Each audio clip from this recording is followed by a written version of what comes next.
Welcome back mga katambalan, mga hot topic and issue pag-usapan natin. Update po tayo kay Alden Richard na kung saan ay dumalo nga po itong si Alden sa premiere night ng pelikula ni Ann Curtis at Jericho Rosales na The Loved One. At todo nga po ang support ang ibinigay nitong si Alden sa kanyang mga kaibigan.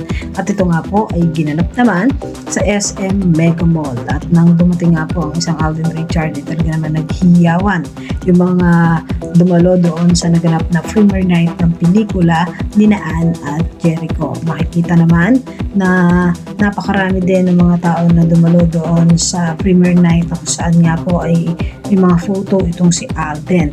Samantalang si Alden nga po ay very successful naman doon sa naganap na concert ng Wonderful Moment Festival. Makikita yung ilang mga photo at video na kung saan ay very hands-on ang isang Alden Richard. Samantalang si Alden naman po ay magiging guest naman para po sa celebration ng 75th anniversary ng St. John College. At ito nga po ay gaganapin naman sa February 12 ng 6 p.m. Samantalang si Alden din po ay kasali naman sa Global Trend Business Leader na kung saan nga po ay Excellent in Philippine Entertainment Award. At talaga namang very successful nga ang isang Alden Richard, hindi lang sa negosyo.